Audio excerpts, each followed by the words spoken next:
characteristic of the liberal view. So several well-known attempts to provide the requisite historical account were provided in the 18th and 19th centuries by,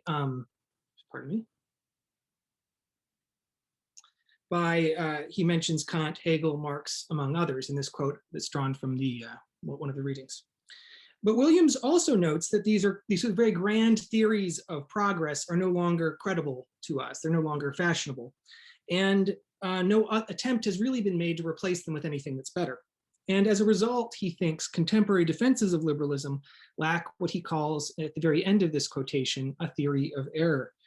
And that is a convincing explanation as to why everybody prior to the modern age failed to appreciate those facts about human rights that we now regard as like the basic foundational truths of liberal morality and politics. So in the following, I will be exploring to what extent Hegel's philosophy of history or something like it might be recruited to remedy this deficiency in philosophical defenses of liberalism. So in the first half of my talk, I'm going to discuss the nature of Williams' challenge, and I'm going to explain what I take to be the attractions and the liabilities of Hegel's own approach to these matters. And in the second half, the shorter half of the talk, I will assess the viability of some recent attempts to free Hegel's philosophy of history from its liabilities, particularly paying particular attention to Terry Pinker's recent book on Hegel's philosophy of history. So although my ultimate conclusion is that Hegelian accounts overpromise, I hope to show that this failure proves an interesting vantage point from which we can sort of view the problem of devising an error theory for liberalism or modern morality more generally. So at the basis of Williams' challenge to philosophic liberalism is a certain understanding of the difference between what I will call the modern moral outlook and the pre-modern moral outlook. For Williams, it's one of the central presuppositions of the modern moral outlook, our outlook, that all human beings have equal dignity and thus deserve equal consideration in life, in political life in particular. So this notion of dignity is hard to spell out in any uncontroversial way. I mean, philosophers have many theories about this, and it's certainly not the exclusive property of liberalism. Socialists, modern conservatives, anarchists, Christians, and so forth all offer very different accounts of what equal human dignity amounts to, what freedoms it entails, and what kinds of constraints it places on political life. But what they all share with liberalism, and what makes these all modern ideologies in the sense that I'm using the term, is the belief that slavery is the very paradigm of injustice. It is the clearest and most unambiguous failure to respect the dignity of other human beings. So, 1 second. So Williams suggests, this is the quote I will be talking about right now, that for most of us, the idea that all humans have equal dignity is simply unhintergebar. He means two things by this, strange German term. First is that it would appear that there's nothing more basic that we could invoke to justify the intuition. Like this, when Lincoln says, like, if slavery is not wrong, nothing's wrong. Like that's the characteristic of the modern outlook. Second, he thinks we find it impossible, or at least very difficult, to imagine circumstances that would lead us to give up this principle. So the essential equality of all human beings, their ineligibility for slavery, has become so central to our self-conception, to our way of life, that any loss of this conviction, he says, would be experienced as deeply disorienting.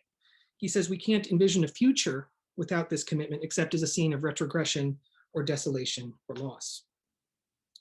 Now, a good deal of work in the critical theory tradition in the last 50 years has explored the irony or paradox that the modern commitment to modern freedom, or the modern commitment to universal freedom, was first developed in Europe at the same time that increasingly sophisticated forms of slavery were being inflicted upon millions in the colonies. Williams' concern, though, is not with the contrast between, you might say, like the theory and practice of modern freedom, that gap between those, but with the contrast between the modern view and the pre-modern view that it replaced. And what is most striking about the pre-modern moral outlook is not that it had, you might say, a different view of the justice of slavery, but that it had hardly any articulated view at all. It would be an exaggeration to say that no one in the ancient world ever considered whether slavery might be unjust, as has sometimes been said. But it's just barely an exaggeration. So in the first book of the Politics, Aristotle responds to an unidentified group of individuals who claim slavery was unjust. And he does so in the process of articulating his own notorious doctrine of the natural slave. There's also evidence of some minor sects, like the Jewish Essenes, who rejected the ownership of other human beings on principle. But even taking the few exceptions like these into account, it can be said that there was never any serious challenge to the justice of slavery in the ancient world. Not only was there no movement to abolish slavery, so far as we know, the very question of whether slavery should be eliminated was never once raised, at least in the record. It certainly wasn't raised in a context that would have required some kind of official defense of the institution. In Peter Garnsey's survey of the ancient literature from Aristotle to Augustine, the first unequivocal condemnation of slavery as an institution is found in a sermon preached by Gregory of Nyssa in the late 4th century AD. And even this did not openly advocate abolition. So how do we explain this sort of silence about the issue? Williams offers this explanation, at least in the case of the ancient Greeks, who are going to be the focus of my attention today. He says slavery in most people's eyes was not just, but necessary. Because it was necessary, it was not as an institution seen as unjust either. To say that it was unjust would imply that ideally, at least, it should cease to exist, and few, if any, could see how that might be. If an institution was not seen as either just or unjust, there was not much to be said about its justice, and indeed it has often been noticed that in the extant Greek literature, there are very few discussions at all of the justice of slavery. So Williams is arguing here that because slavery was seen as necessary for the political and cultural life of the Greeks, any question of its justice would have seemed misplaced. It's hard to come up with like an analogy for this, but I mean, I think you might think of the way we feel toward physical or mental disabilities. We see them as like a real misfortune for the people who are inflicted with these things, but not as subject to evaluation in terms of justice and injustice typically. It is not a perfect analogy, but something of an analogy. Now, Aristotle, of course, did have something to say about the justice of slavery. And this might suggest that there was more moral discomfort with slavery in the ancient world than Williams allows for. But Williams looks at this passage and he plausibly argues that Aristotle's defense of slavery, assuming as it does that existing slaves were, as a class, incapable of self-rule, would have been as strained and implausible to the Greeks as it is to us. Williams shows that in their poetry and literature, he looks at the Iliad and the tragedies, the Greeks fully recognized the contingency involved in who became a slave. I mean, this was usually the result of war, and it was a fate that befell, Greeks and non-Greeks equally. He concludes that ordinary Greeks would have been under no illusions about whether Aristotle's justification fit the actual practice of slavery in their cities. It clearly did not.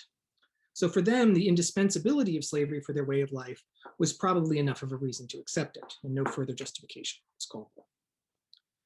Now, if all of this is so, why does this pose a problem for philosophical defenses of liberalism? So for our purposes here, we can follow Williams in defining a liberal as someone who is committed to the claim that all humans have equal dignity, including the right against slavery, and that this requires the formation of political institutions which attempt to combine the rule of law with liberty more extensive than in earlier societies, with a disposition to tolerance and a commitment to some kind of equality. This is just a generic definition of liberalism. Like a philosophical liberal, and this is the real target of the polemic, is someone who thinks that this conviction and at least some of its specific political entailments are unqualifiedly or universally true. They can be shown to be true to anybody. Either because they are self-evident truths of reason, or because there is some sort of sound, argumentative process that could show us that, that they are true. So the philosophical liberal is committed to the view that our own conviction of the wrongness of slavery is not just, as he puts it, unhintergebar, so like can't get around it, but it's also correct and universal. So it's in something like the way that scientific truths are correct and universal.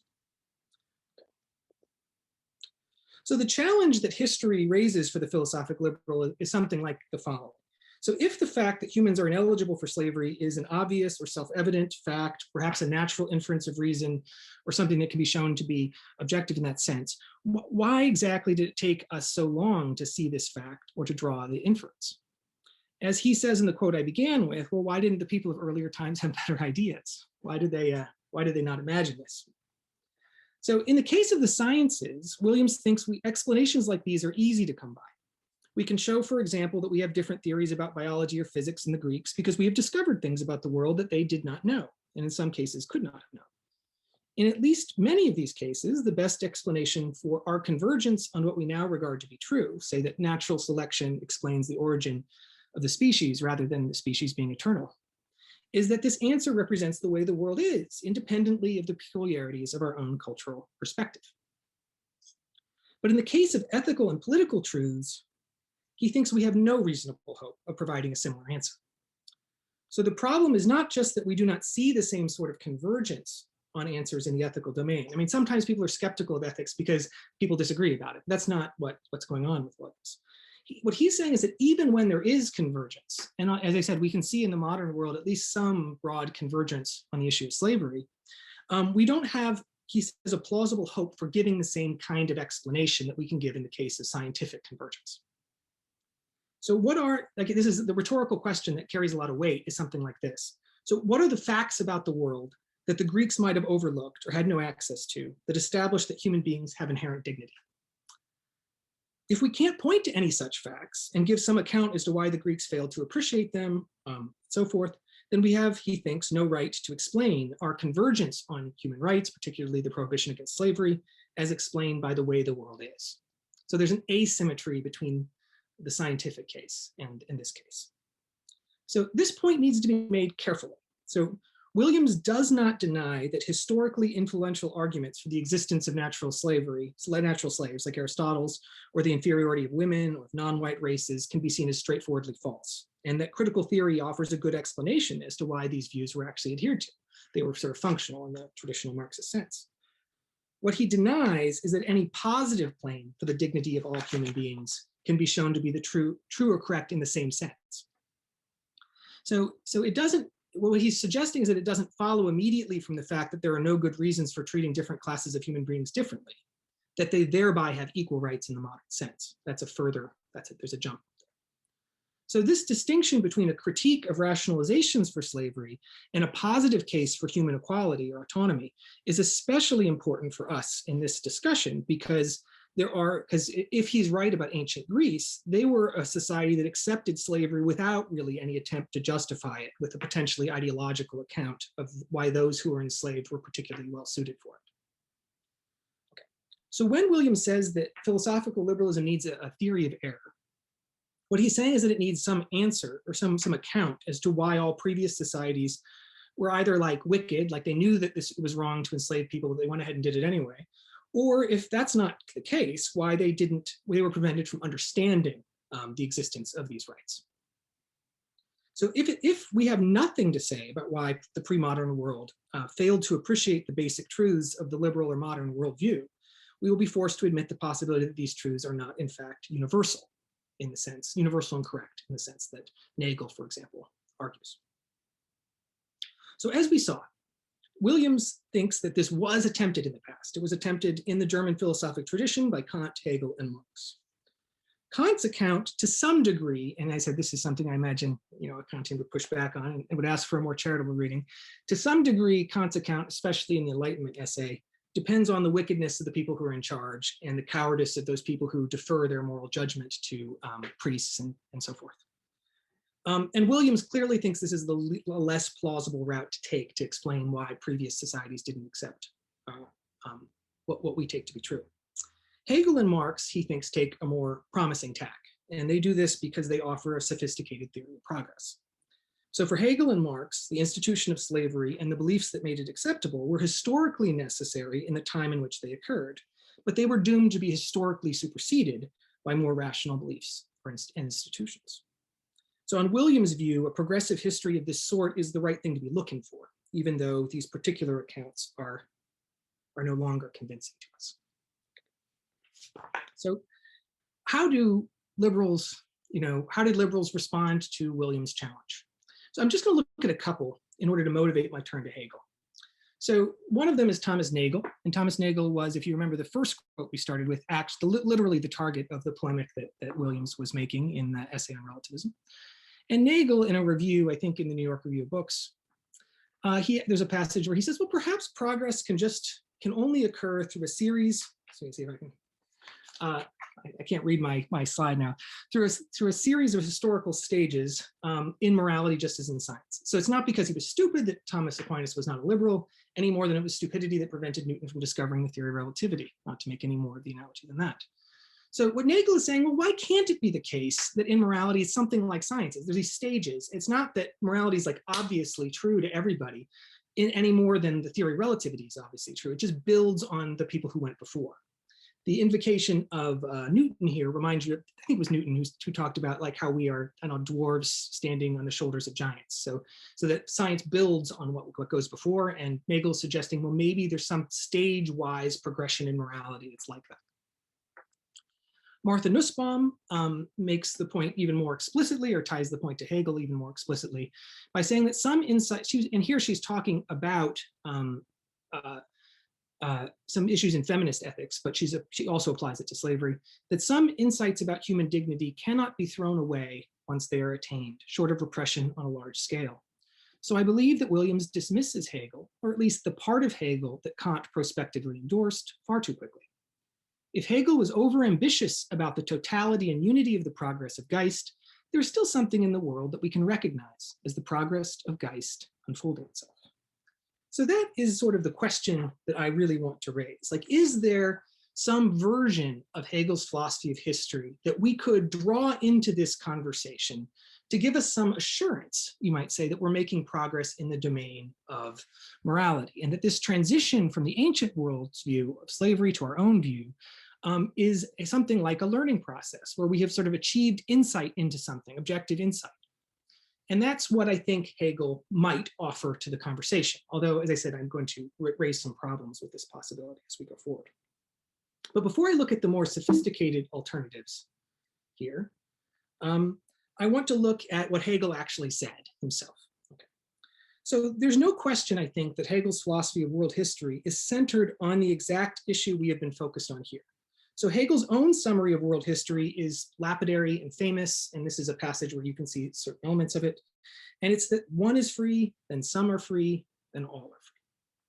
So history proper, he thinks, begins with forms of political association in which only the sovereign is regarded as free.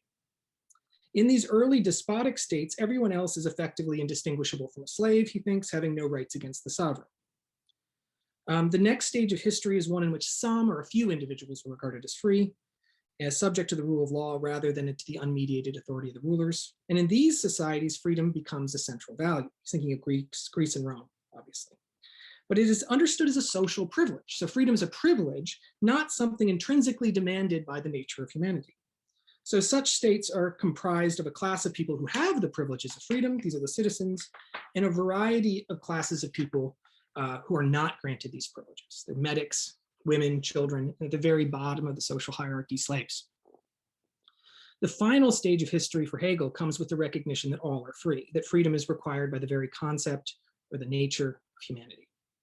So this understanding of freedom, given enough time, he says, eventuates in states in which slavery is no longer practical. People would revolt. And so it disappears as a viable institution. Now, I should just be clear about this because slavery didn't totally disappear and was still very much being practiced. That what he means is that it disappears within those countries. And of course, it does continue to exist at the periphery of the modern state and colonies, and as a practice that's not wholly abolished to this day. Of course, there's still slavery throughout the world. So Hegel's philosophy of history is useful for liberal apologetics because it theorizes history as something like a learning process. So the sequence of stages that world history passes through are understood in terms of the gradual unfolding of some kind of idea, the idea of freedom, each stage corresponding to a deeper understanding or consciousness of what freedom requires. So it's become unfashionable to contrast Hegel's idealism to Marx's materialism in the stark manner of the old textbooks, but I think on this point, the contrast is exactly as stark as the old textbooks make it out to be. This is especially clear in Hegel's treatment of Greek slavery. So for Hegel, slavery was necessary for the Greeks. You can just look at the first line here, because they had an inadequate conception of freedom. So he thinks it is increased consciousness of freedom that leads to radical transformations in the social structure, like the eventual elimination of slavery. So this is, I think, a very deep commitment of Hegelian idealism. And he goes on to say in other passages that every major revolution in human history comes from a change in our fundamental categories or concepts. Now for Marx, the great mistake of Hegel and all of the people who followed Hegel was exactly that, thinking that consciousness determines our modes of social existence, rather than the other way around. Like that is the German ideology that he criticizes in the book with that title. So on Marx's view, it is something else. It's something economic, changes in the forms of production, like the adoption of a new technology or something like that, that cause changes or revolutions in social structure. So that's the cause, not the ideology. So slavery on Marx's own account is eliminated only when it's no longer economically necessary. It doesn't require an ideological epiphany or something like that. So it might be thought that a Marxian theory like this is just as good as Hegel's in explaining why pre-modern peoples failed to embrace universal rights. But Marx's account isn't really, it doesn't do the two things that Hegel's account does. It does one of them. So it explains why previous peoples didn't embrace universal rights, but it doesn't vindicate our own account of, it doesn't show them to be rational. On Marx's own account, bourgeois ideas about the inherent dignity of human beings are appropriate to capitalist forms of development, but he doesn't make any claim that they're more true. So that's not something that his account is designed at least to offer. In fact, he doesn't think that. So Hegel's philosophy of world history then not only purports to explain why previous societies failed to appreciate the value or dignity of all persons, it purports to do so in a way that vindicates that value. So for Hegel, the process by which slave societies evolved or were replaced by modern constitutional states in which slavery is outlawed is not just rational in the sense that it can be well explained. It's rational in the sense that it corresponds to the final stage of a learning process. So we come to understand that humans are in themselves or essentially free. And so on his account, the gradual elimination of slavery in Europe and the truth of our own modern moral outlook are non-accidentally related. This is the key point. Slavery disappeared because it was irrational or unjust, even if no one abolished it with that motive in mind. That's the crucial, that's the thing in Hegel that makes him sort of perfect to respond to this problem. So in this case, the explanatory account, like why did slavery disappear, and the normative account, why are our views justified, are interrelated, necessarily interrelated in like a distinctively Hegelian way. So as promising as this is in the abstract, difficulties emerge when you actually look in the details of Hegel's account. I think the chief among them is the important role that Hegel allots to religious consciousness, and I'm going to focus on that here. So for Hegel, slavery exists in the ancient world because the ancient world lacks an adequate conception of the human being. And it lacks an adequate conception of the human being because it lacks an adequate conception of the divine. So the problem is rooted in religion. So Hegel claims that it is only when human beings come to understand they are free as such, or by nature, that slavery becomes impossible. And he credits Christianity with bringing this insight into the world. So Christianity for Hegel is the religion of freedom because it teaches us that in the eyes of God, all humans are essentially free and equal. As he puts it, with echoes of St. Paul, humans count not as Greeks, Romans, Brahmins, Jews, high or low class. They're all equal in the eyes of God. So although the claim that Christianity requires the abolition of slavery is relatively common in the 19th century, it's not unique to Hegel. The hypothesis is obviously subject to an objection, which is that for the vast majority of the history of Christianity, it completely tolerated slavery. So this was true in the ancient world, it's true in the Middle Ages, it's true of the Orthodox Church, the Catholic Church. Like it's very difficult to say that there's some essential doctrinal incompatibility between Christianity and slavery. So if you're going to endorse this view, you have to endorse like a trickle-down view, which is that given enough time or in the very long run, Christianity proves to be incompatible with slavery. And given the unrepeatability of history, this sort of claim is difficult or perhaps impossible to empirically falsify.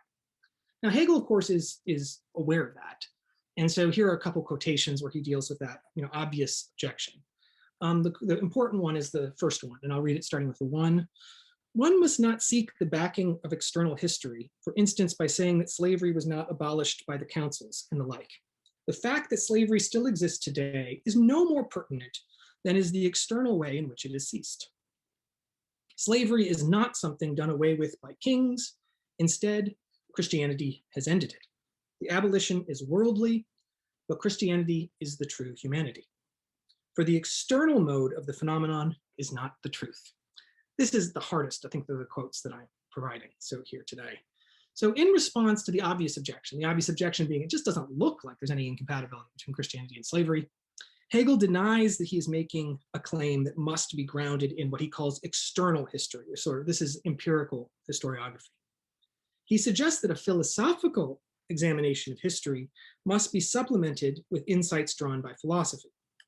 So this is a big topic, but what is particularly important here is noting that he has something like a developmental or teleological conception of truth. So he believes that the truth of a thing only becomes evident when it's fully actualized. I mean, the image he uses of this is like, well, you can't tell from the seed whether this is a apple tree. You have to wait till it grows and the fruit finally emerges. And so it's at the end that you see what something truly is. So it's entirely consistent with Hegel's basic methodology to claim that Christianity would show itself to be essentially incompatible with slavery only, after its full development in history had completed itself.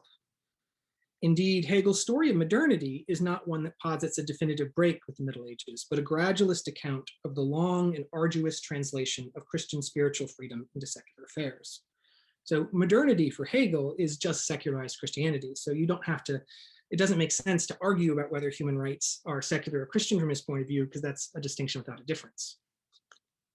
Okay, so I'm close to the end of the first section. As I said, the second section will be shorter, so I will allow myself to go over just slightly. So let me just put it this way, that Hegel's official story has, the grand narrative has these three crucial presuppositions. The first one is the basic idealist thesis that the social and legal structure of any given state is not primarily determined by political or economic factors, but by ideas, and most importantly, by religious consciousness.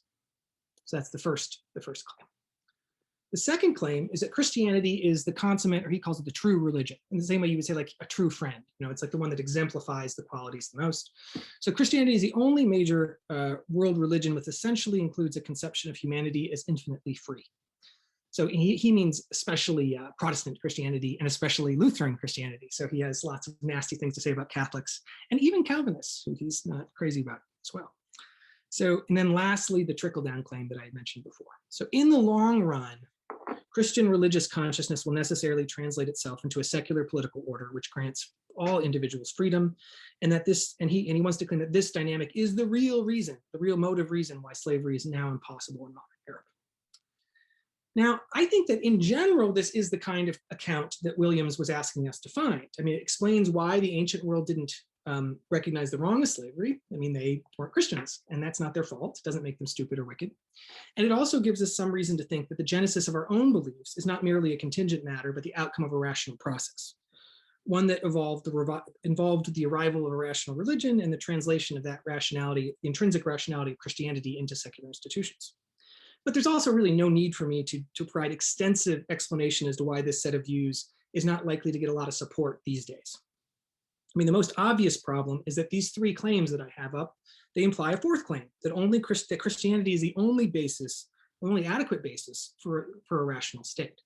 Now, this claim would both be unwelcome in its political implications, and it also just seems empirically false. I mean, there's a huge contemporary convergence of various religious and secular traditions around a recognition of human rights. It doesn't seem unique to Christianity in any way. And even if that issue could be finessed, there's like a score of other problems. So it seems to place too much emphasis on ideological factors in history. It's Eurocentric in its approach and its implications. It rests on teleological claims that can't be verified using normal empirical methods, and one could go on and on and on. And so I'm going to conclude this first part by saying that even if philosophical liberalism needs something like Hegel's philosophy of history, Hegel's own account won't do. And in the second part, I will be considering a few attempts to reconstruct a version of Hegel's philosophy of history that's free of some of these limitations or defects. Thank you.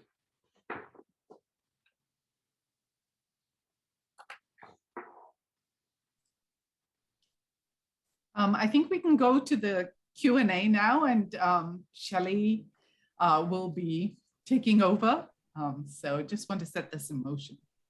Okay, so the first question we have, Mark, is from Martha Perez Mug, and it goes like this. Given the extent to which mass incarceration exists in the United States, one might argue that the slave state has not been fully abolished.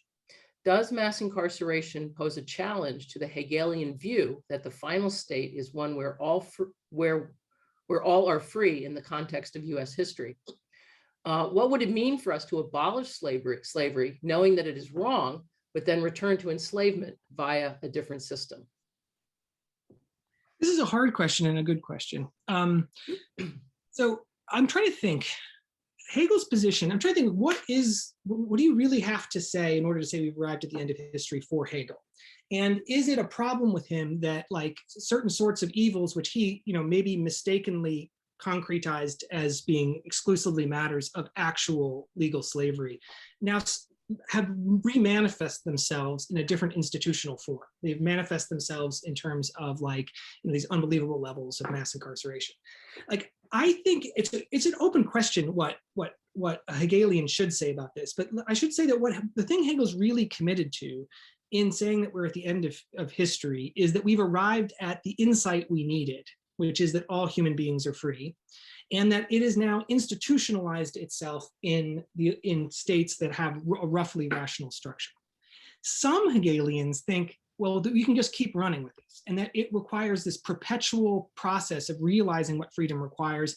And they might think, yes, we can extend Hegel's account in the direction you like to show and criticize this mass incarceration as a new thing that we have to address.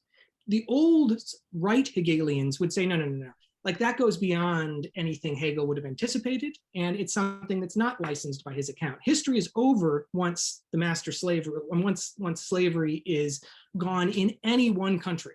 And so it doesn't have to be gone everywhere, and it doesn't mean that all of the problems are solved in that. So these are the two ways you could interpret Hegel's account in light of this particular problem. But since it's a problem Hegel didn't, live to see, it's a little bit, you're stuck with a little bit of a speculative, which one is the authentic Hegelian response to the problem. Great, thanks, Mark. So the next one is from Harriet Murav. She says, I thought Christianity was for Hegel another form of slavery, at least in Koheve's summary of Hegel. Yes, I'm so glad you noticed that. Yeah, I'm not going to talk a ton about Kojève's account of Christianity. Like, so they both they're so close yet so far in their emphasis. They say a lot of the same things, Hegel and Kojève, but they mean them very differently. And Hegel, like, one way to think about Hegel is to think about him biographically. So Hegel was married to a good Lutheran woman, and he was very explicit that he wanted to interpret all of his own system as compatible with her piety. And so compatible with the piety of an ordinary Lutheran person who's going to church on Sunday. But the problem is that what Hegel thought is that all that Christianity was just picture thinking, and that he was actually showing you that there was this rational content in Christianity that you didn't really need all of that, religious imagery in order to get to. And so after so Hegel's own view was that I am the person who can give you the truest form of Christianity in my philosophy. Now, Kojève sees those connections, but for Kojève, you're absolutely right. There's something dogmatic about religion that needs to be overthrown. And so Kojève's account is much more anti-religious and French and anti-clerical and all of those things. And so for him, what it is to be a real Hegelian intellectual is to have totally renounced the false theological trappings of the religious worldview in order to get into the real philosophical position. But Hegel saw them as compatible. And so their positions are very similar, but with almost like a different rhetoric, where Hegel wanted to read his own position as the truth of Christianity, and Kojève wants to emphasize that it's a replacement of Christianity. And so that's a great question, but that's definitely, you're right, a divergence in their two ways of thinking about this. Okay, the next question is from Tyler Dolan. Did Hegel make any attempt to reckon with diverse forms of slavery in his formulations? In general, is this something that philosophers of Hegel's era are aware of, interested in, or is the differentiation of various forms of unfreedom, chattel slavery, bond slavery, imprisonment, etc., simply not pertinent to this discussion? I think it's pertinent to the discussion of the history of this, absolutely. And so we have a much more sophisticated array of concepts that we use when we're trying to theorize slavery. The concepts that Hegel used were pretty limited to a concept of slave is from Slav, sklav is it, and then a notion of the bondsman, which is more like a serf. And so Hegel, if you look at his writings, you can see that he does mark the difference between like a situation where somebody is literally property and somebody like who's a serf, who's sort of like basically dependent on somebody else for their livelihood, who has all sorts of curtailed liberties, but who still in principle has some independence from the in this case, the Lord. And so so you'll find that distinction in Hegel, but you won't find, in some ways, like the comparative study of slavery has taken off a ton in the last like 70 years. And so we have just a much richer understanding of the differences between the kinds of slavery you see in like Greece, the kinds of slavery you see in the non-Western world, what you see in Rome, where manumission is very possible, the status of slaves who could be or liberated, so former slaves. The richness of the actual empirical like data is not reflected well in Hegel. Hegel has, as I said, just these two terms. And I don't think that he marks any further distinctions. So although you're making me think that I should comb the text again to make sure I'm not missing some subtlety in Hegel's account. Next question is from Jackie Krogmeyer. And she asks, you say on the current slide that of course, not women, children, etc., had freedom in Hegel's view. How did he explain this against his supposition of Christianity freeing all individuals? Did he use concepts of natural order, gender roles? Yes, I mean, well, it's strange how, because it is a great question. The of course is actually drawn from something he said. I was going to include that as a quote, but it looks like it dropped out of my final slide. And so this is one of those interesting, it's so fascinating because I said a lot of recent work, as I mentioned before, especially in the critical theory tradition, which is looking at Locke and Kant and so on, and these early Enlightenment views, is focused on the fact that these people all spoke in these universalistic ways and acted in ways that seemed to belie the universalistic claims. And the interesting thing about Hegel, to some degree, is that he says the quiet part. So he says, yes, all people are free, but of course we don't mean women. Of course we don't mean children. And of course we don't mean the slaves who have not yet been cultivated. And so the thought is different in each one of those cases. So I guess most of us, and I don't mean to say that this is right, but I imagine most of us think that, yes, children aren't fully free.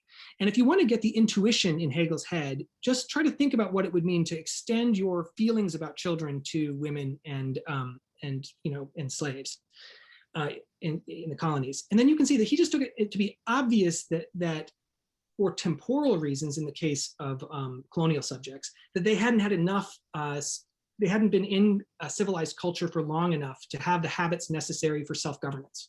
So that's what he thought about them.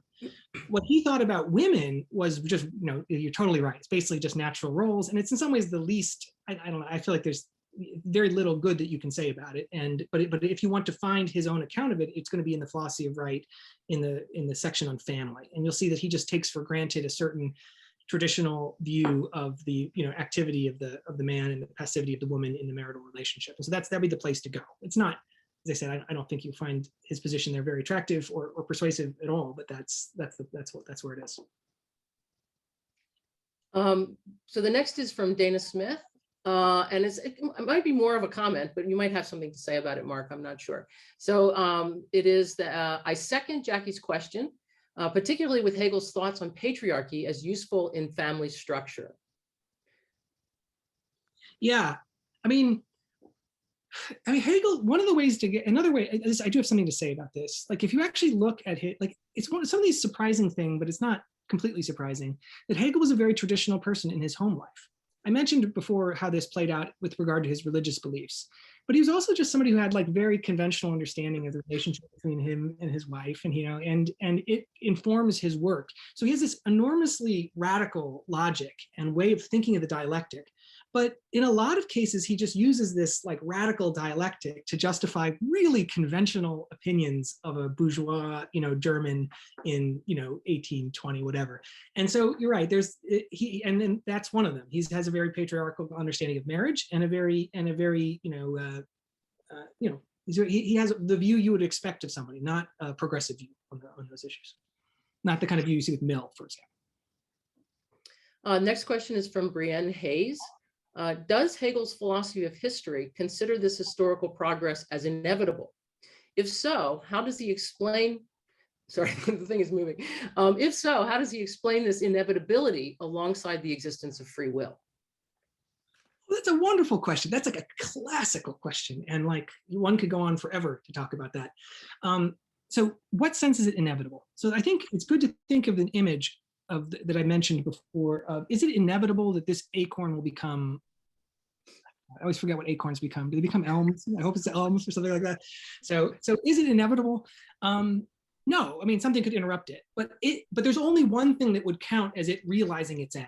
And so what he wanted to say is that there's only one thing that would have count for history ending. And it was necessary in the sense that it was necessary that that happened in order for the end of history, its telos, like its aim, to be fully exhausted. Does he think it was also inevitable in the sense that there are like iron laws of history? No, he doesn't say that. And I don't think he thinks it. And so I don't think he thought it was inevitable in that stronger sense. But that doesn't get rid of your problem. Your problem is like, how do we reconcile the freedom of action and like the direction of history? That's a really central problem, even in granting what I just said. And it's something he addresses in the beginning of the lectures in the philosophy of world history. And it's with this brilliant notion, I don't know if you've ever heard of the ruse of reason. And the ruse of reason, everybody's doing what they want freely, and behind their backs, rational developments are happening. And so the direction, so what he's doing is he's suggesting, and he's really one of the first people to really be interested in like the unintended consequences of human action that are now like central in the social sciences. I mean, like a lot of like reflection on this. And what he thought was like a bunch of free people acting freely will have unintended consequences, where like new social orders will come up and another one and another one. So he has this way of thinking that the rationality of history is fully compatible, even with the arbitrary freedom of the individuals in whom it's realized. That's, I don't know if it's convincing, but it's a pretty cool solution. The next one is from Mitchell Civello. Hello, Mark. How do you wrestle with Hegel's definition of freedom, relying on the logic of slavery, in his example of freedom being a person who owns himself? His definition of freedom, like, is actually more. This is a really good question too. I mean, I don't know if you read any Orlando Patterson. Patterson's like such a wonderful treatment of this very issue, because what he tries to show in a very convincing way is that the Western notion of freedom is dependent on the experience of slavery. And Patterson's is a brilliant sociological tour de force. And so he would just totally just embrace that there's no contradiction there at all. Like, it is exactly the experience of the horrors of slavery that made people value freedom, and that those things are connected to each other in a way that historically they can't be disentangled. Hegel's definition of freedom, though, isn't actually self-ownership.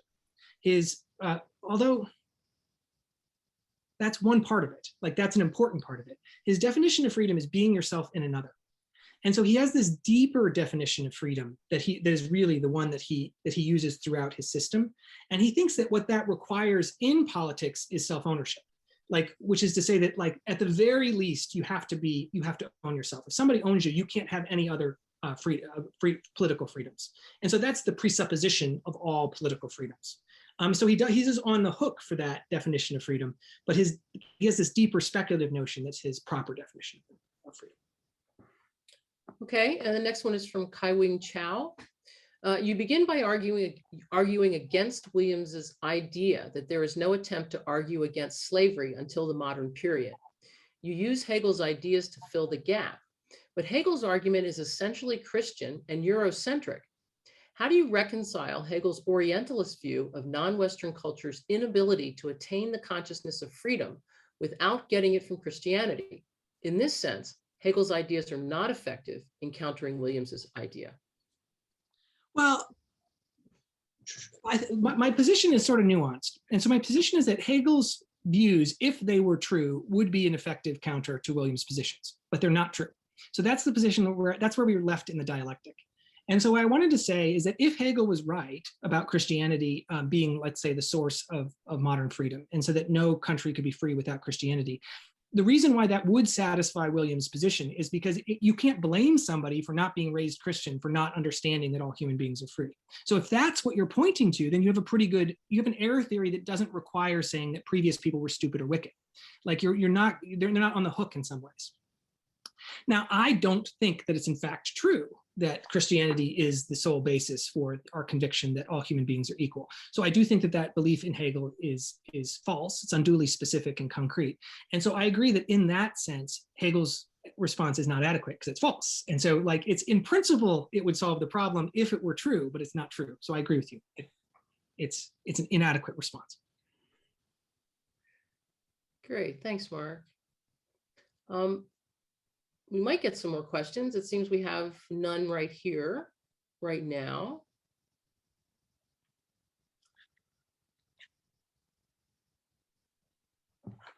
Oh, here's one. from Toyosi Morgan. Most philosophers are atheists. I was surprised to find out Hegel is not. I understand the conception of reason, its actuality in a universal and conscious manner. Why doesn't other philosophers share this view about divine providence and God's supremacy? This is a hard question. Why philosophers are atheists? They are mostly now atheists. That's definitely the case. I mean, there's plenty that aren't.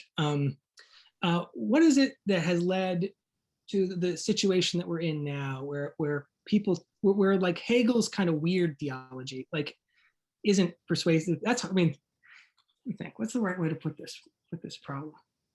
I mean, this is what I honestly think. What I honestly think is that Hegel wanted to hold things together that couldn't be held together. And he really wanted to make it so that, like, you just didn't have to choose between entirely thinking that reason is your guide star, that you're not going to accept anything that reason doesn't itself show you is necessarily true or is plausible or there's empirical evidence for. And this sense that, like, look, I get my sense of belonging by being a part of this Christian church. It's a meaningful church to me. Like, I feel fulfilled by it. It points me to something that's of enormous value in my personal life. And Hegel wanted to say, you can have both of those with my system. And what it turned out to be the case, over the course of time since then, is it looks like you have to choose. And so all of the Christians resent Hegel for pretending like he could come up with a rational equivalent of Hegel, of Christianity. Like, they call it, like, I mean, there's a beautiful book about this. I'm trying to remember what the title of it is. That it's like he was trying to a counterfeit double. His system was a counterfeit double for Christianity. Like, it pretended to do everything Christianity do, but it failed. And then the secular people thought, well, you don't need to pretend like all this religious rhetoric needs to be taken so seriously. Let's just really stick to reason and not worry about whether this has anything to do with traditional Christian doctrine. So Hegel's synthesis failed on both sides. The Christians didn't like it, and the secularists didn't like it. And so his account failed to convince both of what I would say are the more, plausible positions that we now adopt with regard to these issues. Thanks, Mark. Are there any more? Oh, here's one from Jackie Krogmeyer again. I was told once that Hegel is the, quote, Protestant St. Thomas Aquinas, unquote. This may be a very inaccurate comparison. I do not know. Do you know what Hegel thought of St. Thomas Aquinas, considering he was fairly anti-Catholic? He doesn't, if you look at his, he has a 3-volume history of philosophy, and he just jumps over the Middle Ages really fast. So he was not deeply acquainted with St. Thomas Aquinas, not acquainted very well with even the Arabic classics or Maimonides. Like, he's just very quick and cursory and does not go into very much detail. So he was actually not, he's not a very good person, a rich resource in thinking through the tradition of Catholic theology or Jewish theology or Islamic theology. That's, I think, one of the, to me, glaring weak spots of his history of philosophy, is his treatment of those issues. Good question, though. All right. Any more questions?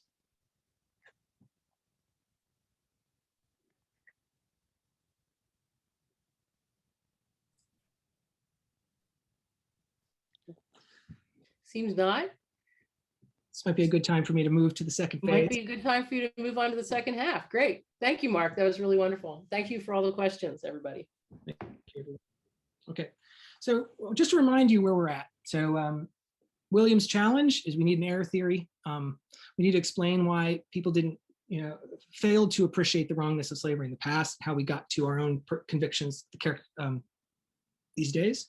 Hegel's account has a really interesting structure and seems promising, but when you actually look at the details, it's just, there's lots of reasons why we might want to reject it. Why?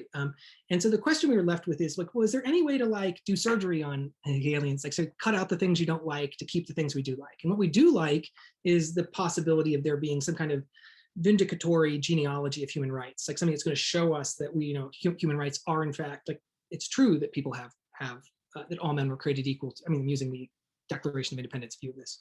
So that would be the positive thing to take, but we don't want all the baggage. And I tried to just identify, that there's a lot of baggage with the Hegelian account that we might want to take on board. So now I'm going to try to suggest that I think that the most interesting recent attempt to revive Hegel's philosophy of history is Terry Pinker's book, Does History Make Sense? And I think it's a really fascinating, because it's really, I think, the only fully worked out attempt to revive Hegel's philosophy of history in some of its actual detail. In this respect, Pinkard is, I think he's making good on a project that he articulates in his very first book, Democratic Liberalism and Social Union, which itself articulates some of the same concerns that Williams has with contemporary philosophic liberalism, namely that it's very ahistorical. And what Pinkard wants to argue is that what we need to do is come up with a distinctively Hegelian approach to the legitimacy of modern institutions, where we need to show that they are the rational result of a historical process that brought them into existence. And that's that's the Hegelian hope. Now, I'm going to dive into Pinkard's book, but first I'm going to situate it with regard to a brief history of other attempts to revive Hegel's philosophy of history. And this is partly because I think it's just interesting to see how every attempt to revive Hegel's philosophy of history is in some sense a child of its own time. And so you can see that it's going to, all of these are going to show up at different moments over the last 100 years or so. And also because I think Pinkard's account is best understood as a synthesis of some of what he takes to be the best of each of these previous accounts. So the first one I'm going to talk about is, just very briefly, is Croce's. My Italian is just deplorable, La storia come pensiero e come azione. And the version of this that I have is it's not really a translation, it has a different title, is History is the Story of Liberty. Croce, I mean, I don't know, I imagine if you're young, you don't know who Croce was, but he was one of the most famous defenders of liberalism in the early 20th century. He wrote this book under police arrest at a time when European fascism, he was Italian, so Italian fascism in particular, was threatening to vanquish any naive liberal faith in progress. And so here he's trying to defend, liberal spirits against the threats of the times. And so in that book, Croce adopts Hegel's claim that the true and sole subject of history is the story of human striving for liberty. By this, he means that freedom is both the explanatory principle of history, so it explains why things happen, and so he said this is supposed to be non-materialistic, and so this is already part of his polemic against Marxism, and it's also supposed to be the moral ideal that guides us in our actions, and so that's the other portion of this for Croce.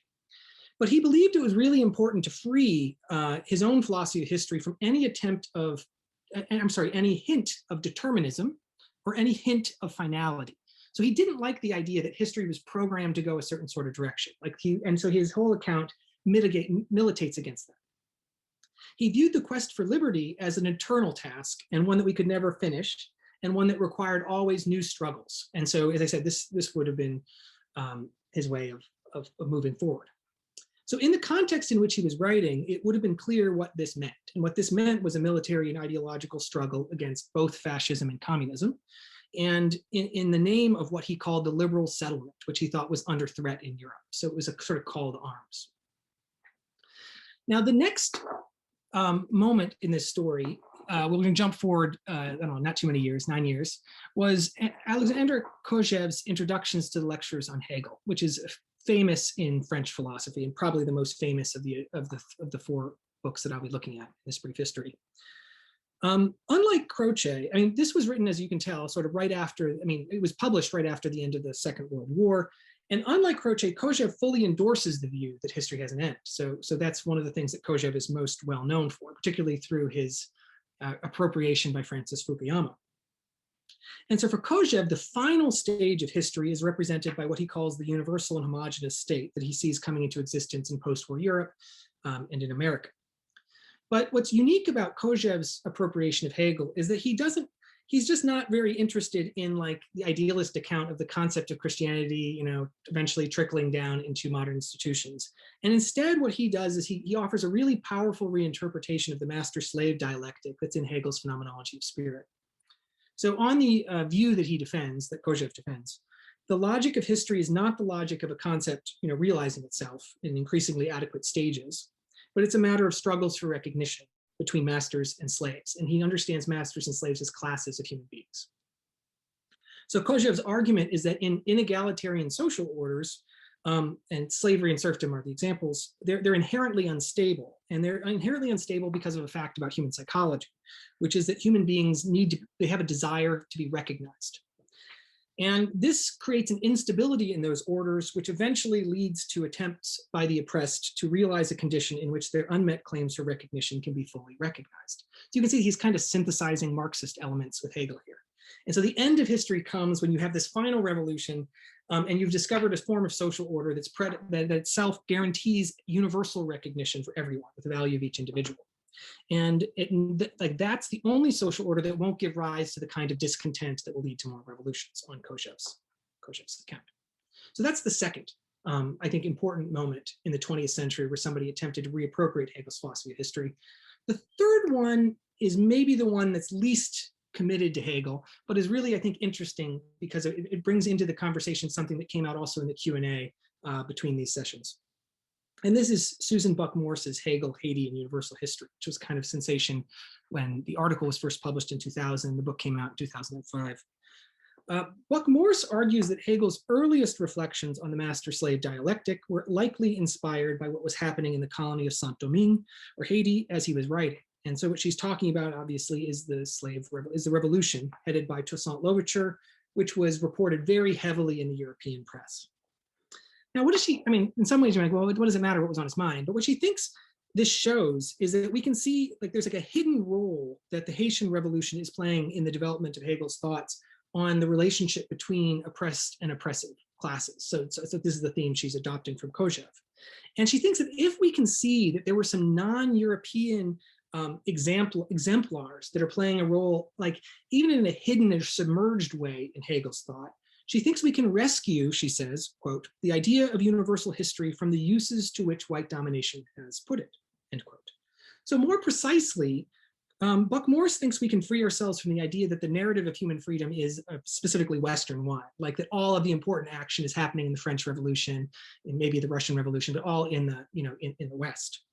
And what she thinks we can do is we can move in the direction of a new kind of universal history, which is going to be oriented to these like moments of ethical clarity that happen, not necessarily in the West and not necessarily according to some sort of developmental logic, but anytime oppressed people come into contact with their oppressors. And so what she's looking for is like a new kind of universal history that's inspired by something that Hegel, a moment in Hegel's early writing that he never fully articulated. And so that's what Buck-Morse is interested in. And she's interested in it because she thinks it will free Hegel's universal history of its Eurocentrism, which I think was one of the challenges that one of the students raised in the questions, or I'm not sure who it was. Okay, so the Pinkard doesn't mention any of these figures in it. So I don't know if there's an anxiety of influence, but we never recognize the people who are closest to our position. We always recognize foils and things like that. And so he doesn't say anything about any of these, but I think you can best understand what he's doing by seeing what he's taking from each of these previous approaches. So what does he take from Croce? Okay. Like Croce, Pinkard is very skeptical of determinism and very skeptical of the end of history. So he's emphatic that history could have developed in a lot of different ways.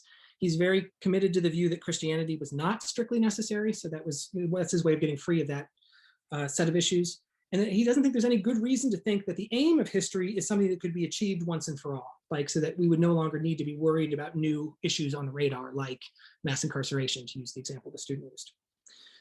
So I'm assuming these are students, and if you're not, many apologies. So the aim or goal of history is, in his terms, an infinite and not a finite end. So Pinkard, however, views the ever-renewed task of defending liberalism. He doesn't view it the same way Croce did. Like, remember, Croce thought that the enemies of liberalism were like fascists and communists. So they were like external enemies, and that's why liberalism always needed to be defended. Pinkard's view of the like eternal struggle for liberty is one that's actually more appropriate to our moment. And it's one that has now, he thinks, widens out into a critique of racial and gender injustice. So his version is supposed to be not the liberalism of the World War II moment, Churchill and whatever, but the liberalism of our own moment, where we're extending the struggle into these other categories and into these other concerns. So that's what he gets from Croce. So what does he get from Kojève? So what he gets from Kojève, I mean, he obviously rejects Kojève's end of history thesis, is that we need to think of there being a logic to history, which is the logic of the instability of inegalitarian forms of social structure. So Pinkert agrees with Kojève that this is what's of real value in Hegel's philosophy of history, but he doesn't think that the right way to characterize this is in terms of the human need for recognition, which is too psychological. For Pinkert, the thought is something like any social order needs a unity or harmony between what people think they should do, so like what principles do they have, and what they're motivated to do, so what their passions or psychology encourages them to do. And so the key question any order raises is like whether the order will generate the right moral psychology to perpetuate the order. I think the clearest, I don't know if any of you have read Plato's Republic. I think the book 10 in the Republic, the sequence of regimes, has something like this structure as well. But inegalitarian social orders, he thinks, are not able to maintain this kind of unity. And they fail to do, and the reason is that the people who are in them eventually can't make sense as to why some people are excluded from freedom and some people haven't. So Pinkert suggests that when such an order that falls apart because people can't make sense of it, when it fails and is replaced by a better order, that's progress. So that's Pinkert's version of the logic of history. So that's what he gets from Kojève. So what does he get from Buck-Morss? The inheritance here might be smaller, but it's crucial. Like Buck-Morss, Pinkert thinks that Hegel's account needs to be rescued from like a kind of cultural racism and a quite explicit Eurocentrism. But he doesn't want to address it the same way she does. He wants to address it by, like, rather than broadening Hegel's account so that we can bring in the Haitian Revolution and all these other things, what he wants to do is just sort of scale back the ambitions of Hegel's account.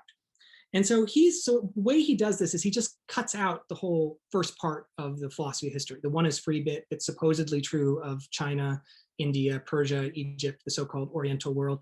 Pinkert just finds all of that embarrassing, doesn't want to talk about it too much. I mean, he does talk about it, but he doesn't want to say that there's any historical value in that bit. So what you're left with is a more modest reading of Hegel's philosophy of history, where it's like how modern Europeans happen to get where they are. So it's not purporting to be some universal story that everybody else needs to follow. It's deliberately more modest, has a smaller footprint. So that's how he wants to respond to the Eurocentrism accusation that Buck-Morss is so concerned with. So I think all of these ways in which Pinkert sort of, modifies Hegel's official view he explicitly acknowledges that these are modifications. So we're on the last thing now. But I think there's one important difference in his account from Hegel's account that's really important for my argument here, that he doesn't flag as a difference. And I think that he might be overlooking the fact that this is not Hegel's position. So as we have seen, or as I've argued, at least I should say, Hegel thought the Greeks accepted the practice of slavery because they had an inadequate conception of freedom. One that did not posit that all humans are essentially free, but only these Athenians, these Spartans, etc. So this means that on Hegel's official account, there is no contradiction between the Greek conception of freedom and the institution of slavery. If you have a conception of freedom if your conception is you're free when a city recognizes you as free, there's no contradiction between that and the existence of some people not being recognized and some people counting as slaves. So on Hegel's account, it's only the Christian notion of freedom, the notion according to which all humans are essentially free, that proves to be incompatible with slavery on his view. And if Hegel is right, it's the primary reason why slavery is eventually eliminated in Europe. So if there's an internal contradiction in Greek life, it's not that they have a hard time justifying slavery. Like it's something else. And Hegel actually says it's the contradiction between individuality and democracy, but I'm not going to get into his actual account as to what's of the flaw at the center of Greek ethical life. So what is Pinkert's view? So Hegel's view is I just tried to articulate, and Pinkert's view is something else. So Pinkert is going to incorporate Hegel's official story into his account, but it's really important for Pinkert that at least part of the cause of the dissolution of Greek life is that the Greeks couldn't make sense of the institution of slavery. So on Pinkert's account, as the Greeks became conscious of the contradiction between the economic necessity of slavery on the one hand and its lack of justification on the other, they just couldn't make sense of their lives. They experienced a kind of mental breakdown. They felt like life didn't make any sense to them. So Pinkert thinks that the Greeks attempted to hide this from themselves, Aristotle's doctrine of natural slavery was an example of them hiding this from themselves. But he thinks that they ultimately just gave up trying to make sense of it. Even they didn't abolish slavery, but they just sort of, they thought it was an insoluble problem. And so he claims that the collapse of Greek life happens because once the Greeks no longer can make sense of their life, they're not willing to fight and die for the Greek polis. They don't have the kind of firm identification with their city that they used to have. and that this causes the eventual unraveling of Greek ethical life. Okay. Now, let me tell you what I think is appealing about Pinkard's story. So what's appealing about Pinkard's reconstruction of Hegel's philosophy of history is that it does offer us a kind of error theory of liberalism without some of the major liabilities of the official Hegelian story. He shows that slavery disappeared because it was ultimately unjustifiable, or he purports to show that. And he does so in a way that does not imply that pre-modern people were stupid or wicked or failing to appreciate or act on some obvious moral fact. On his own account, what we have learned about the essential universality of freedom, we learned precisely through the failure of previous attempts to instantiate a non-universal concept of freedom. So we know that freedom has to be universal because we have inherited, like, implicitly the failure of previous inegalitarian societies, their failure to make sense of themselves. And Pinkard manages to tell this story without, like, most of the stuff that we don't want in Hegel. So he avoids any claim about the inherent rationality of Christianity, any claim about history coming to an end, and he avoids at least some of the really embarrassing Orientalist stuff that as I said, one probably doesn't want. It's just so bad as to not even be a worthy opponent to critique almost. But the problem, what's the problem with Pinkard's account? So it has all these pluses, is that there's just not that much evidence that the Greeks had trouble justifying slavery to themselves. And it's certainly not a lot of evidence that their form of life collapsed because they failed to make sense of slavery. So I will remind you that there is an important bit of evidence that slavery was questioned, which is Aristotle's book 1 of Aristotle's Politics. And this is certainly, I think, sufficient to show that it was possible to question the justice of slavery in the ancient world, but I think it's a thin basis for asserting that there was a widespread felt need for such a justification. Now, the absence of any further discussion of slavery in the record is, of course, kind of ambiguous. Like, it could be a sign that the vast majority of Greeks saw no need to justify the institution at all, and that's what Williams claims, and that's, I think, what most classicists think. Or, and this is Pinkard's view, it could be evidence of something like a guilty silence, like they all knew they couldn't make sense of it, and so they just didn't want to talk about it, the way you don't want to talk about something that's sort of difficult for you to wrestle with. So even if you grant that Pinkard is right, that that's what the silence signifies, I think it's a further and much less plausible step to say that this general and largely unexpressed sense of the unjustifiability of slavery was the cause of the downfall of Greek civilization. Pinkard doesn't offer any empirical support for this further claim, and I just don't think that it fits any current accounts of why Greek civilization lost out to the Romans, which is, of course, the next civilizational competitor that emerges in the Mediterranean region in that period. So it just seems like Pinkard's pointing to something that there's just very little empirical basis to believe. But Pinkard is a Hegelian, so he doesn't need to make claims that are entirely rest on an empirical basis. So what is the other basis for Pinkard's claims? And here's where Pinkard relies on Hegel's logic. And this was the harder bit of, if you guys read the Pinkard, I'm not going to read this whole quote, but just to summarize in my own words what I think he's arguing is that he thinks that there's some pressure on us to make sense of the world that eventually leads to pressure to make sense about what it is that we are that is trying to make sense of the world. And that this leads us in the direction of a deeper understanding of human subjectivity. And once we get to that deeper understanding of human subjectivity, it's that notion that becomes into conflict with inegalitarian social orders.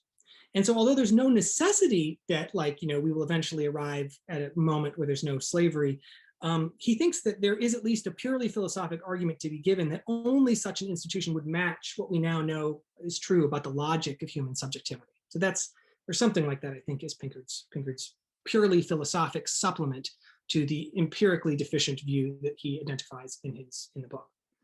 Now, I think that this actually is very much in the spirit of Hegel's logic, and so I actually think it's very worthy of further consideration.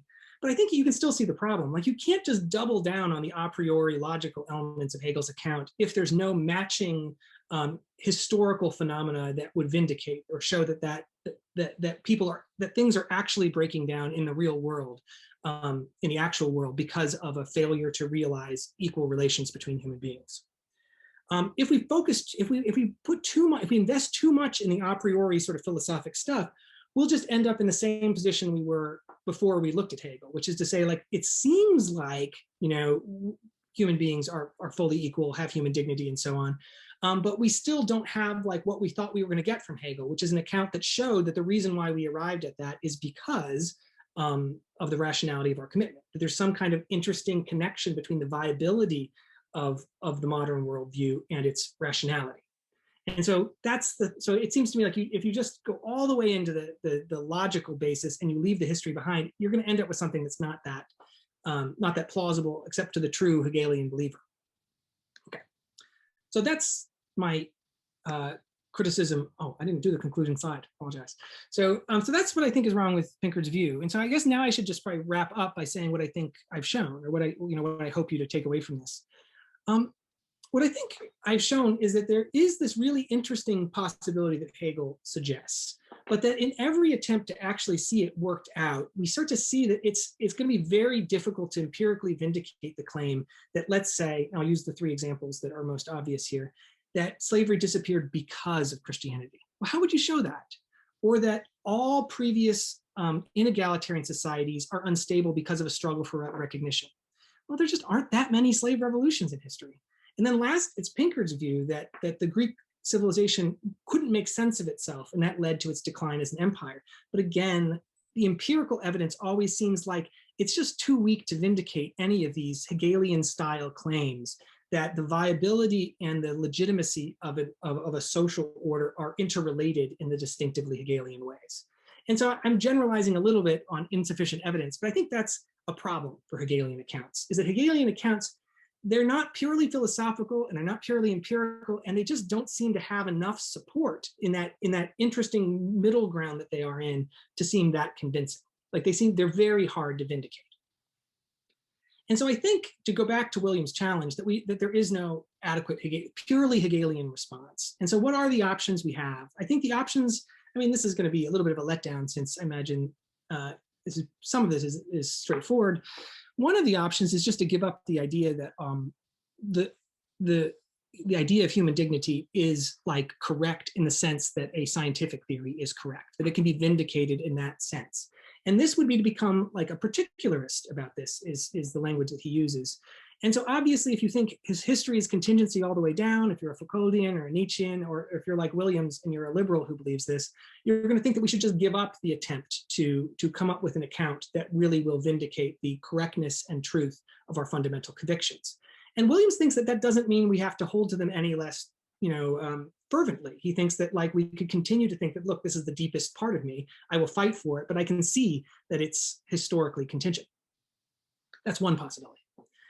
But I want to leave you with one other possibility that I think is more interesting, and is, I think, has more uptake in the Frankfurt School critical theory tradition, which is to think that what we need is a hybrid account, not one account that does the two things that Hegel wants to do at the same time, but one account that justifies our principles, and another account as to why certain social structures make it impossible for certain people to see the bases of that first account.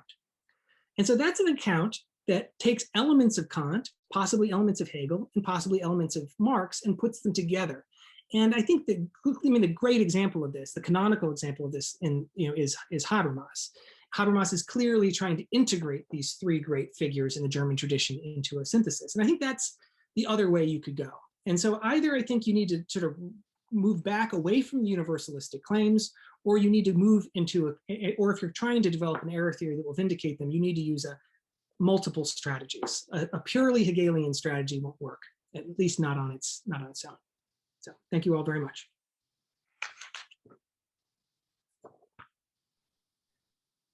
Thank you, Mark. That was great. Let me just get the questions up here. So this first one is from Emerson Parker Pell.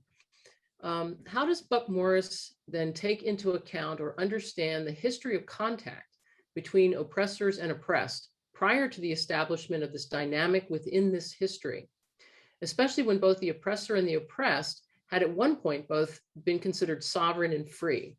Namely, I'm interested in how the conceptualization of freedom has not yet been applied to settler colonialism in the United States by European sovereigns against native nations initially considered by them as inherently sovereign, especially when core tenets of modern democracy were expropriated to Europe from this contact. I appreciate you trying to follow my line of thinking in understanding this question. Okay.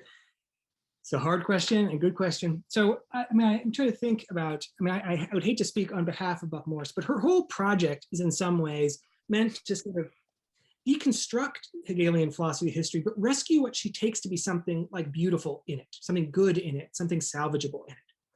And the thing she wants to reject is something that I think you also like want to, you want to say that, look, there's a ton of, like, we're just so used to thinking that the whole apparatus, all of the real heavy normative machinery that we take for granted about rights and about what equality and so forth is Western. And what she wants to say is that no, like what you can see in these struggles outside in the colonies, the way that the oppressed understand their own situation, you can see a genuine universality that doesn't come from the West, that comes out in those phenomena. So she'd be very much open to some of the examples that we're talking about. Those are the things that she wants to bring into the conversation so that we could eventually have what Hegel promised us, which is a universal history. But it won't be a universal, we thought it was a universal history and we opened it up and it's all about Germany. It will be a genuinely universal history. And so that's controversial. Like, some people think that you shouldn't even want to keep that. And so some of the pushback that Buck Morris has gotten is that we need to get rid of the language of universalism completely. But she thinks that's the thing you want to save. And you want to save it and expand the project to include the cases you're talking about. That's the real interesting promise of her approach to this phenomenon. Okay, the next question from Dana Smith. As you've discussed, Hegel and his rivals have been incredibly Eurocentric. Yet it does seem surprising that, at least in the portions of the text we read, there are no mentions of the United States in its history of slavery, despite purporting itself as a nation at the epitome of freedom and justice. Where do you think this falls in a progressive view of history? Or perhaps you know what Hegel thought about this? I actually know what Hegel thought about this. I read too much Hegel. So I actually know the 2 or 3 places he talks about the United States of America. So yeah, he said America was the land of the future. And some people, like, I'm not sure if you know that, the first philosophical society in the United States of America was a Hegel society. So that's a very puzzling and strange fact about our country. Anyway, he didn't think much of America. So he thought that our religion was just bizarre. He thought it was a bunch of snake handlers and things like that. He thought we were just way too individualistic. And so our state wasn't very rational. But when he said we were the land of the future, what he basically is just like, I don't know what's going to happen there. Like, things are like beyond my ability to prophesy. And so so his views on America were mostly negative, but a negativity that was sort of made tentative by his conviction that he didn't really know what was happening over there. So that's what he thought about America. Did he say anything about American slavery? He just, like, you're right. Like, if you're looking for Hegel's discussion of American slavery, you won't find it. I mean, you won't find just a mention in passing. And so you won't find an analysis of it. And that, I think, I've always been curious about that, like why it wasn't something he was more interested in. But he just didn't really care much about America is I think, the reason why. He just wasn't interested in it. Okay, so the next one from Izzy Marquez. If Hegel argues that Greeks and other pre-modern civilizations cannot be persecuted for their unconsciousness of freedom, would Hegel believe that modern societies that are aware of Christianity but do not follow its values are subject to persecution? Yeah, I mean, so if persecution is a strong word. So I'm going to use a weaker word, and I hope that this will capture the spirit of your concern. Can they be blamed? Can we blame the Greeks for the fact that they kept slaves, that they owned slaves? Can we blame the Romans? Can we blame people? And I think Hegel's answer is no. I mean, he's a little bit more of a cultural or social relativist than most of us would be. And so he tends to think that, like, look, given a society, given its religious convictions, it's going to have certain sorts of more or less irrational practices. And it can't be blamed. Certainly the people in it can't be blamed for the fact that they just go along with what's taken for granted in their social world. And so he tends to be much more forgiving of these sorts of things and much less inclined to blame or persecution than like a more moralistic person would be, or like Kant. So Kant, I think, is much more hardcore. You're not going to get off your hook with Kant.